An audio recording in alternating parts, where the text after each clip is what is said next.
नमस्कार. संघर्ष वृत्तवाहिनीमध्ये आपलं स्वागत.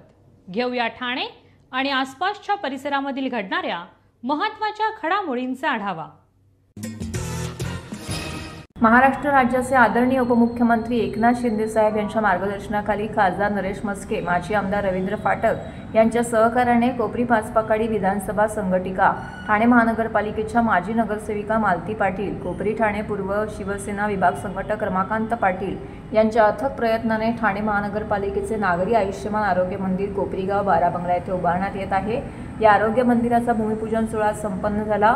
या प्रसंगी कोपरी पाचपाकाडी विधानसभा सचिव विकास पाटील, ठाणे पूर्व विभाग सचिव प्रकाश खांडेकर, विभाग संघटक रमाकांत पाटील, विभाग प्रमुख प्रशांत पाटील, विभाग प्रमुख संतोष गोडके, महिला विभाग प्रमुख निर्मलाताई काळे, ज्येष्ठ शिवसैनिक भालचंद्र पाटील, गावदेवी सेवा मंडळाचे अध्यक्ष दिलीपदादा पाटील, युवा सेना महाराष्ट्र राज्य समन्वयक स्वप्नील लांडगे, उपविभाग प्रमुख जमीर सय्यद, उपविभाग प्रमुख प्रकाश अहिर, उपविभाग प्रमुख सचिन टिबरेवाल, युवा सेना विधानसभा उपाध्यक्ष धीरज पाटील, युवा सेना विधानसभा सन्मानित मयूर ठाकूर, समाजसेवक सोनू शेख, महिला उपसमन्वयक आनंदी खांबल, महिला उपविभाग प्रमुख प्रज्ञा मोरे, भारती पाटील, कल्पना होईल, पूनम थोरात, संगीता गांगुर्डे, कुणाल पाटील, तेजस तळवी, मनीष साळवी, गणेश मुकादम, गुलाब आगरकर, संतोष सातारकर, गणेश मालुसरे, नीलम रामाणे, सुषमा दिवेकर, रुपाली मेस्त्री इत्यादी पदाधिकारी, कार्यकर्ते, बंधू भगिनी मोठ्या संख्येने उपस्थित होते. यावेळी माजी नगरसेविका मालती पाटील यांनी प्रसारमाध्यमांशी बोलताना याबाबतची अधिक माहिती दिली आहे. सगळ्यांना माझा नमस्कार. जय महाराष्ट्र. सगळ्यात आधी मी मला वाटतं उपमुख्यमंत्री एकनाथ शिंदे साहेबांचं, मुख्यमंत्र्यांचं सगळ्यांचं मनापासून धन्यवाद देईल आणि मस्के साहेबांचं देखील. कारण का ज्या गोष्टी आम्हाला पाहिजेत, आवश्यकता आहेत, कारण आम्हाला जर कामं करायची असतील, माझ्या महिलांना जर चांगलं राहायचं असेल तर सगळ्यात आधी पहिला प्रश्न येतो त्यांचं आरोग्य. आणि सगळ्यात मोठा गहन प्रश्न हा आरोग्याचा होता. आणि मला असं वाटतं की बऱ्याच वेळेला महिला लांब असल्यामुळे ताप आल्यानंतर म्हणजे आज नको उद्या, उद्या नको परवा असं टाळाटाळ करत असतात. परंतु या सगळ्याचा विचार करून ज्या ठिकाणी 20,000 जनतेच्या संघटना असेल अशा ठिकाणी चांगले आयुष्यमान नागरी आयुष्यमान आरोग्य मंदिर एक नवीन संकल्पना आणली. आणि मला असं वाटतं की मला अभिमान वाटतोय की कोपरीमध्ये पहिलाच त्या आरोग्य मंदिराचं आपण ओपनिंग केलेलं, आज भूमिपूजन केलेलं आहे. आणि लवकरात लवकर 10 दिवसाच्या आत आपण त्याचं ओपनिंग देखील करणार आहोत. या आरोग्य मंदिरामध्ये, आयुष्यमान नागरी आरोग्य मंदिरामध्ये मला असं वाटतं की ताप तपासणी, सर्दी, खोकला, त्याचप्रमाणे एखादा ताप, हे कुठल्या प्रकारचा ताप असेल त्याचं निदान करण्यासाठी ब्लड टेस्ट देखील तिथेच केलं जाईल. बऱ्याच वेळेला ब्लड टेस्ट हे करायला बाहेर पाठवल्यामुळे बरेच लोक घाबरून जात नाहीत किंवा रिपोर्ट आल्यानंतर ते करत नाही आहेत. परंतु मला असं वाटतं की या आरोग्य केंद्रामध्ये ब्लड टेस्ट केल्यानंतर लगेच निदान मिळेल आणि तिकडच्या तिकडे त्याच्यावरती उपचार देखील लगेच चालू होईल. आणि दुसरी गोष्ट म्हणजे आपल्याला मुलांना जे पोलिओचे डोस द्यायला लागतात, महिलांचे जे स्तनपान आहेत, हल्लीचे जे आजार आहेत, याच्यावरती जे उपचार आहेत, त्याचं सगळं आरोग्य तपासणी या आरोग्य केंद्रामध्ये केलं जाणार आहे. आणि सगळ्यात महत्त्वाचा विषय म्हणजे मला असं वाटतं की जवळ इथे आरोग्य केंद्र झाल्यामुळे महिलांसाठी जी एक व्हॅन येते, त्या व्हॅनला देखील मी महिन्यातून एकदा इथे मागणी करणार आहे आपल्या अधिकाऱ्यांकडे, मस्के साहेबांकडे. आणि मला असं वाटतं की ते देखील महिलांना बाहेर जावं लागणार नाही. आता हे आयुष्यमान आरोग्य मंदिर हे जवळजवळ या विभागामध्ये नौपाडा वगैरे इथले पण लोक सकाळी चालायला येतात, त्यांना सुद्धा हा फायदा होईल. आणि पूर्ण कोपरी विभाग आहे त्याच्यासाठी हा फार उपयुक्त होणार आहे. त्याच्यामध्ये आता आजूबाजूला जी सुविधा नव्हत्या त्या सुविधा सगळ्या म्हणजे आरोग्य सुविधा सगळ्या होणार आहेत. आणि त्याच्यासाठी म्हणजे माननीय उपमुख्यमंत्री एकनाथ शिंदे साहेब, खासदार नरेश मस्के आणि आपल्या मालतीताई पाटील आणि इतर जे काय सामाजिक कार्यकर्ते त्यांच्या पुढाकाराने आज आरोग्य मंदिर आपल्याकडे उभं राहत आहे. आणि ही चांगली गोष्ट आहे. आज हा रस्ता सुद्धा म्हणजे मेन रहदारीचा रस्ता आणि सकाळी लोक फिरायला वगैरे जातात. आणि हल्ली लोकांना रक्ताचं वगैरे हे करायचं 4-5 हजार रुपये खर्च होतं रक्त टेस्ट करायचं, ते आपलं फ्रीमध्ये होणार आहे. आणि इतरची सुद्धा त्या सुविधा आहेत, म्हणजे सगळं हे दवाखाने आपलं मोफत औषध सगळ्यांना मिळणार आहे. सर्व नागरिकांना आवाहन करण्यात येत आहे की सध्या डासांमार्फत पसरणाऱ्या डेंग्यू या आजाराचा प्रसार रोखण्यासाठी प्रत्येकाने पुढीलप्रमाणे कार्यवाही करावी. डेंग्यू आजार एडिस इजिप्ती हा डास चावल्याने होतो. या डासांची पैदास साचलेल्या किंवा साचवलेल्या स्वच्छ पाण्यामध्ये होते. 8 दिवसांपेक्षा जास्त दिवस पाणी उघडे व साचून राहिल्यास त्यात डास अंडी घालतात. अंड्यांच्या अळ्या तयार होऊन पुढे डास तयार होतात. यासाठी आपल्या घरातील पाणीसाठे उदाहरणार्थ बॅरल्स, पिंपे, टाक्या, हौद, रांजणे इत्यादी दर आठवड्याला रिकामे करून घासून पुसून कोरडे करून पुन्हा भरावे. एक दिवस कोरडा दिवस म्हणून पाळावा. पाणी साठ्यांना घट्ट झाकणे बसवावीत किंवा जुनी साडी, चादर, धोतर यांनी बांधून झाकून ठेवावीत, म्हणजे डास त्यात जाऊन अंडी घालणार नाहीत. घराच्या गच्चीवर, आजूबाजूला, अंगणात कोठेही पाणी साचू देऊ नये. भंगार सामान उघड्यावर टाकू नये. उदाहरणार्थ टायर्स, प्लास्टिक सामान, कुंड्या, टाकाऊ वस्तू इत्यादी. अशा सामानात पावसाचे पाणी साठून त्यात डेंग्यूच्या डासांची पैदास होते. घरातील कूलर्स, फ्रीजच्या पाठीमागील ट्रे हे देखील वेळोवेळी कोरडे करावेत.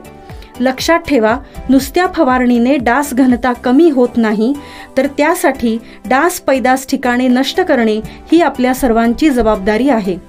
कोणताही ताप अंगावर न काढता जवळच्या शासकीय रुग्णालयात मोफत औषधोपचार घ्या. अशा प्रकारे नागरिकांनी सहकार्य केल्यास डेंग्यूचा प्रसार रोखणे सहज शक्य आहे.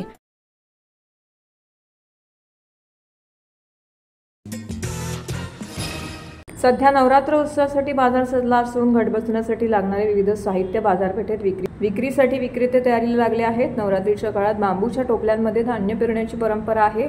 याच पार्श्वभूमीवरती ठाण्यातील बाजारपेठेमध्ये बुरुड व्यावसायिक दाखल झाले असून टोपल्या विणण्याचं काम त्यांनी सुरू केलेलं आहे. घटस्थापनेच्या कालावधीमध्ये टोपल्यांमध्ये धान्य पेरून धान्य उगवले जातं. धान्यांना अंकुर येतात. 9 दिवस घटाची पूजा करून नवरात्र उत्सव साजरा केला जातो. धान पेरण्यासाठी पारंपरिक पद्धतीने बांबूपासून विणलेल्या टोपल्यांना विशेष महत्त्व आहे. ठाण्यातील बाजारपेठेमध्ये सध्या मोठ्या प्रमाणामध्ये बुरुड व्यावसायिक दाखल झालेले आहेत. जळगाव, रावेळ, भुसावळ येथून हे बुरुड व्यावसायिक टोपल्या विणण्याकरिता ठाण्यामध्ये दाखल झाले असून जवळजवळ 40 ते 50 कुटुंब या ठिकाणी 15 दिवस मुक्काम ठोकून टोपल्या विकून आपला उदरनिर्वाह करणार आहेत. जाम झाला, कमी झाला तरी पण दुष्काळ, नाही जास्ती झाला तरी पण दुष्काळ.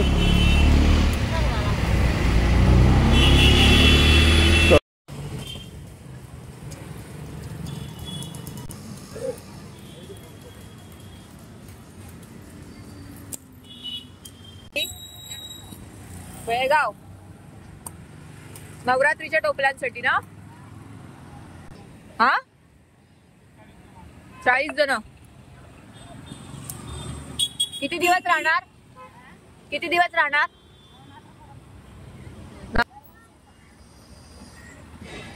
किती दिवसांचा मुक्काम असतो? 20 दिवस. माझं नाव महेंद्र प्रभाकर रणसिंगे. मी रावेरवरून आला. रावेर म्हणजे भुसावळकडे, भुसावळच्या पुढे 20 किलोमीटर. तिथं मग हे टोपली बनवता. आम्हाला 3 महिने लागतात टोपली बनवायला. पण 3 महिन्यानंतर इथं आणली जाते. त्यानंतर इथं कलरिंग वगैरे करून रूम भाड्याकडून घेऊन इथं टोपलीमध्ये ठेवता मग. आणि झोप्याची व्यवस्था नाही आहे इथं. 200 रुपयाचा बांबू आणावा लागतो आम्हाला शेतातून, जंगलामधून. म्हणजे नंतर मग त्याला हे काम हे सुरू करता. वेगवेगळे हे काढणं पडतं त्याला. हे टोपली 50-60 रुपये. आम्ही बनवायला तरी पण एक बनवायला अर्धा तास लागतो. अर्धा तास झाल्यानंतर एक बनते. शासनाकडे एवढंच मागणं आहे की आम्ही जेव्हा इथं येतात आम्हाला काहीतरी सुविधा हवी. आमचा व्यवसाय आहे झाडू टोपलीचा. तूप पण बनवता, आम्ही झाडू पण बनवता, टोपले पण बनवता. आणि आम्ही विशेष म्हणजे नवरात्रसाठी इथं आलेलो आहे. नवरात्र झाल्यानंतर आम्ही इथं जाणार.